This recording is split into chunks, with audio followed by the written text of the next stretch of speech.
Who is God to you?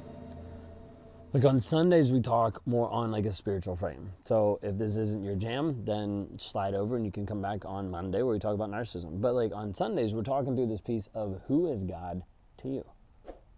Like when we talk about the unseen, the divine, the creator of the universe, God, Yahweh, like when we talk about all of this aspect, who is God to you? Many times people don't really see or think about the authority of the unseen. The authority of God, the authority of the divine, the authority of the light, the authority of the energy that keeps everything moving and holding and flowing together.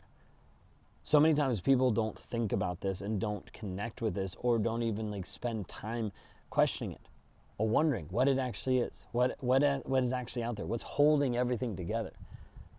You know, this piece of like energy and particles that even derivative from light, from this energy piece, from the source.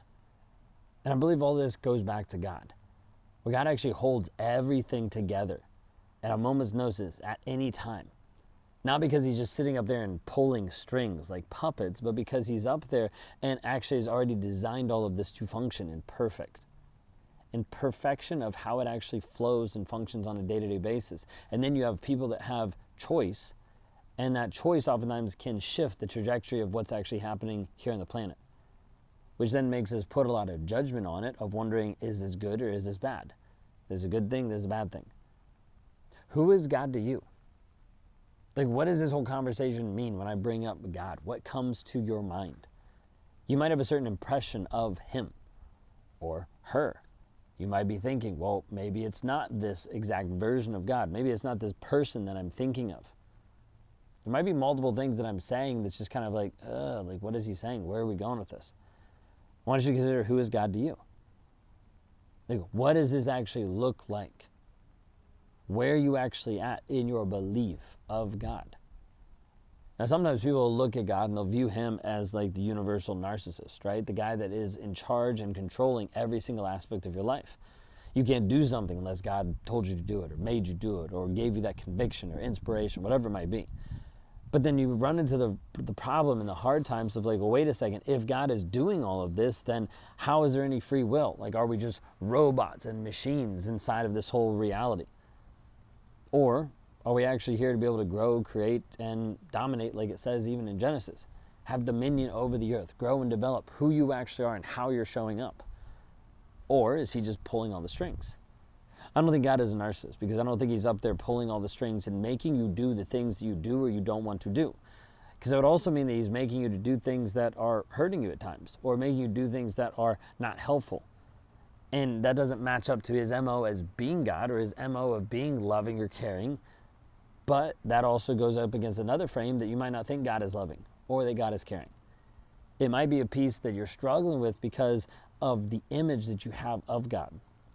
The image that you have of God from your childhood, from your early development, from other relationships that you've been in. But you had an image and a thought and an idea that put in your mind, this is what God is.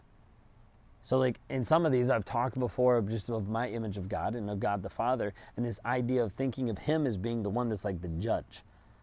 The judge and the jury, like the executioner, like the person that's actually like calling the shots, laying down the law, and is like hurting and abusing oftentimes by how he does it. This was a thought that I didn't realize was always there, but it was this version of, if I look at God the Father, this is what I see, this is what I feel, this is what I experience. All of this judgment, shame, and guilt. Versus being able to see, wait a second, there's actually a huge piece of love and compassion. But I didn't view that. It wasn't a piece that kind of melted into that. And so my image of God was skewed for a long period of time. Do I still have the perfect image of God? No, but I have a connected one with who he is right now. And that continues to evolve and grow as I continue to learn more and see and understand more about him as he reveals, as I see, as I understand, as the Holy Spirit convicts, all these different pieces that move inside of me to help me see and understand who God is. So that's why I asked the question earlier, who is God to you? Like, what does it actually mean? What does God mean to you? Being able to get very clear on this is helpful. Because if you don't get clear on this, you continue to walk through life as a wandering generality inside the realm of spirituality. Like, I don't really know. I'm not really sure. I don't really have that connection or understanding of what's actually going on. But I want you to think for a moment, like, who is God? Like, who is God to you? If you had an early childhood experience with one of your parents, with your father, with someone like that, you might have a skewed version of God. You might have a version that's actually not accurate or actually not true. You might have a version that's like what I did, only the judgment and none of the love. I view Jesus as being love, God the Father as being judgment, Holy Spirit being like that, like guilt and conviction piece. You might have some of those today with where you are, with who you are, with how you're showing up, because of everything that has happened in your life that's put a frame on who you think God is, on what you think God is, how you think God is. So many times people get stuck thinking and trying to put God in a box. And that's the hard thing, is every single religion out there is going to take God and put him in some type of a box. Even if that's a big box, it oftentimes is still some type of box, because we want to think and acknowledge, oh, he only acts or responds this way. Does he? Or is that what we've been trained to be able to think? So what comes up for you when I'm talking about who is God to you? What comes up for you when you're thinking about this piece of God, of the unseen, of the universal, the divine, of the source, the voice, the life, the energy, the light? What comes up for you? Because there's a version of God that comes up for you. You might visualize it. You might be able to see a visualization of what God looks like in your mind and be like, oh, okay, that's what it is. You might have this idea, this impression. You might have this feeling, this warmth that comes into your chest. And you're like, oh, that's what it is. You might have different experiences that have highlighted different parts of your life that have made you feel and express and see different aspects of who God actually is to you. But the question is, who is he to you? How do you actually know? What does this actually look like on a day-to-day basis of how you show up? Is it because of past experiences that it has a skewed version of who he actually is? Is it because of your own doubt or your own insecurities, or your own frustrations that you quantify or qualify him into a certain size area or a certain size box? So many different aspects we can talk about on this, but I want you to consider, like, who is God to you? What does it actually look like? Is he the narcissist? Is he your father? Like, is he someone in your past that you're projecting onto the present, or how you think that he shows up? Like, who is God to you? Now, if you don't sit with some of these questions, it's easy just to continue through life and be like, it's not that big of a deal. I would say it is a big of a deal, because it taps into your purpose. It taps into who you actually are. It taps into your divine role and person and of how you're actually showing up for you. It taps into your purpose, your vision, your values. It taps into every single aspect. Because if you can connect with who he is, you can start to connect with who you are. If you can connect with who you are, you can start to connect with who he is. You can start to actually clear out the channel of him to be able to communicate and talk to you by clearing out all of your shit that's stuck in this pipe that he's trying to be able to holler down through, and he can't get through because you've got so much shit in the way. Because you have a skewed version of who he is.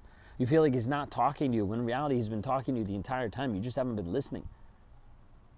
Who is God to you? What does it actually mean to you? When we bring up the unseen, the divine, what does this actually mean? Where does God have his hands? Where does God not have his hands? Where is God all-knowing? And then where does it seem like he's checked out? What does it actually mean for you, for your faith, for your religion, for your belief? What does this actually mean to you? It's easy for us to focus on things that fit into a box. To fit into a box of what is the reality that you believe. And we leave that stuff stuck in a box for such a long period of time that we think, well, that's the only way it can ever happen. That's the only way it could ever be. God is only like this, so therefore he can't be like this. But there's so many pieces about God that we don't even have a clue about, that we don't even understand, that we're not even sure how to be able to focus and work through different problems or questions, because we don't actually know who he is to a divine level. We have descriptions of him in the Bible. Descriptions of how he shows up, descriptions of what's happening, but we don't necessarily have, hey, this without a shadow of a doubt is exactly who he is. We have people's interpretation or perceptions of it. So consider for a moment, what does this actually mean about God? Who is God to you? Oftentimes people will struggle inside of their relationship because of their image of God and because of a disconnection from God. Because then they're questioning, why am I here? Why is this going on? God, why me? Why have you put me through all of this? Why am I struggling through all of this? Why? There's so many different pieces of it that will affect you if you let it. If you don't, it becomes a huge opportunity for your growth and your development and your healing. Because then you're able to step into a divine aspect of forgiveness. Not reconciliation with the toxic person in your life, not allowing it or accepting it, but reconciliation of the emotional release of the trauma that you've experienced, the emotional release of the rumination and the thought process that leaves you stuck mentally and emotionally. Who is God to you? Inside of this post video today, it's not like I'm coming here saying, hey, I have all the answers. I don't. I'm still on this journey. I'm still walking through it piece by piece, step by step, to learn and understand who God is and how he shows up. But I want you to question it for you. Who is God to you? I did a podcast on my Real and Raw podcast. If you haven't heard of that, it's Real and Raw with Ben Taylor. And one of the questions and one of the comments on there was me asking, can you question God? Diving into this piece of him holding space for you, him holding space for you to express all of you, your light and your dark. Can you do that? Do you know who God is to be able to do that? I want you to consider, who is God to you? What does this actually mean for you? If I can help you inside of dealing with narcissistic abuse, healing, growing, being free from lies that have been pressed upon you, from stories you believed, and the cycle that you're stuck in, please go to rawmotivations.com today. We'd love to help you move forward in your healing process now.